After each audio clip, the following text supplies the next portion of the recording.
हरे कृष्णा सभी को। भगवान श्री कृष्ण को प्राणों से भी अधिक प्यारी है एकादशी तिथि और उसका प्रमाण है यह श्लोक। नमो भगवते तस्मै यस्य प्रियतमे तिथि एकादशी द्वादशी च स्वर्वा विशिष्ट प्रादनन, अर्थात जिनकी परम वल्लभा एकादशी और द्वादशी तिथि मनुष्य मात्र को संपूर्ण वांछित फल प्रदान करती है, उन श्री भगवान को मैं नमस्कार करती हूँ। एकादशी तिथि इतनी मंगलदायक है कि वह ना सिर्फ मनुष्य के इस भौतिक कल्मांशों का नाश करती है, बल्कि वह मनुष्य को परम उच्च आध्यात्मिक गति भी प्रदान करती है, जिससे मनुष्य इस दवानल रूपी संसार से सदा सदा के लिए मुक्त हो सकता है। एकादशी के विषय में महाराष्ट्र के महान भक्त संत तुकाराम जी महाराज बड़ी सुंदर बात कहते हैं। वह कहते हैं कि जिसे एकादशी व्रत का पालन करना अच्छा नहीं लगता, वे तो जीवित रहते हुए भी नर्कगामी हैं, और ऐसे व्यक्तियों की तो नर्क लोक से भी भयभीत रहना चाहिए। जो एकादशी व्रत का पालन करता है वह वास्तव में एक पुण्य आत्मा ही है। विष्णु पुराण में कहा गया है, एकादशी ना भुजा कदाच तप मानव, यानी मनुष्य को एकादशी के दिन कभी भी अन्न भोजन ग्रहण नहीं करना चाहिए। हर एक सनातनी धर्म पालन करने वाले व्यक्ति को एकादशी व्रत का पालन अवश्य करना चाहिए और इस दिन अन्न का त्याग करना चाहिए। लेकिन ऐसा क्यों है? यह सवाल सबके मन में बार बार उत्पन्न होता है। तो इसका जवाब हमें मिला है नारद पुराण में, जहाँ बताया गया है, यानी कानी छ पापनी ब्रह्महत्या समान्य च अनम आश्रित ततष्ठी संप्रप्ति हरिवासरे तानी पापनी अवापनति भंजन। हरिवासरे यानी हरिवासर अर्थात एकादशी आने पर ब्रह्म हत्या इत्यादि जैसे सभी पाप अन्न में समाविष्ट हो जाते हैं। इसीलिए हरिवासर में अन्न युक्त भोजन करने से यह सभी पाप उस व्यक्ति को मिल जाते हैं। तो यह कारण है कि एकादशी में हम अन्न का त्याग करते हैं। सनातनी धर्म के व्यक्ति को 8 वर्ष की आयु से लेकर 80 वर्ष की आयु तक एकादशी व्रत का पालन अवश्य करना चाहिए।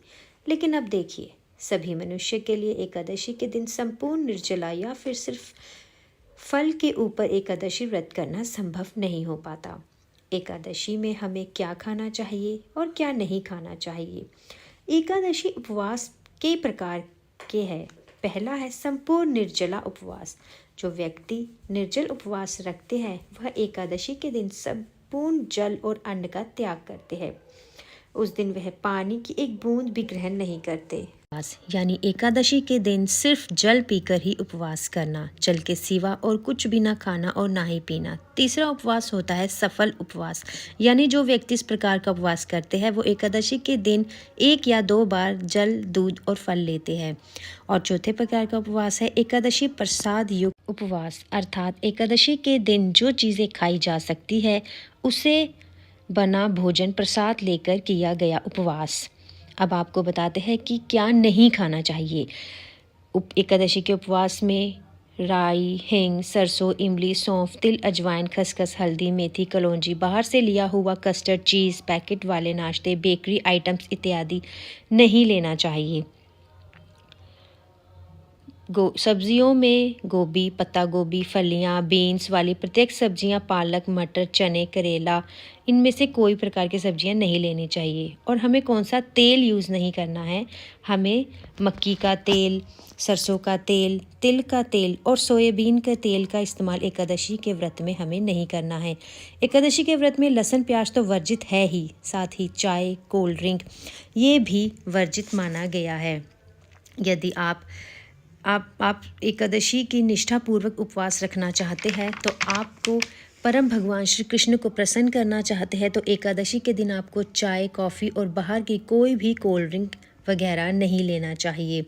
अब आप सोचोगे कि बाप रे, एकादशी के दिन इनमें से कुछ भी नहीं ले सकते। ओह, तो फिर तो पूरा दिन निर्जला उपवास हो गया एक तरह से, है ना।